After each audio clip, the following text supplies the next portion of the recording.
Poverty kept Santi from playing. He'd never owned shin guards, so he'd find discarded cardboard, tear it into pieces, fold it into his socks, and pretend they were shin guards. He tricked the referee and got on the field. Then, like Messi, he displayed skilled feints and quick dribbling, rushing to the goal, successfully tying the score. But Scout Gavin thought it was just luck, criticizing his poor fundamental skills, balance issues, and that he kept his head too low. However, at that moment, Santi broke through the defense again, putting his team in the lead. Gavin was stunned and invited Santi to a Premier League team's tryout selection. But his father only mocked Santi, believing he wouldn't succeed because he was poor and had asthma. But Santi didn't give up. He gave his all at the tryout, using every skill to lead his team to victory. However, after the game, he learned the team agent hadn't shown up. Santi was very disappointed. Right, either had a dream, get screwed. But Gavin didn't want Santi's talent to be wasted, so he contacted the team manager and secured a trial opportunity for Santi in England. So for the plane ticket to England, Santi worked tirelessly day and night, finally saving enough money for the fare. However, when he took out the shoes where he hid money, it was all gone. His father had stolen the money and bought a brand new truck, mocking Santi's persistence as a mere dream, wanting him to face reality. This house,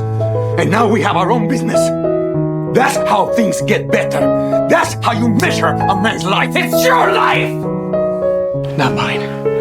However, tears and anger were useless, and Santi had to return to his quiet life as a worker. However, his grandmother gave him a gift, presenting a plane ticket. She had already sold all her jewelry to help Santi pursue his dream. Finally, Santi successfully arrived in England, but the tryouts began immediately. The travel fatigue and bad weather prevented him from performing normally. Even with brilliant dribbles, the team manager unexpectedly missed them. Worse, the physicality of professional teams caused him to keep falling, and the team manager lost patience. But the coach gave him one last chance. This free kick would decide his fate, then kicked with all his might.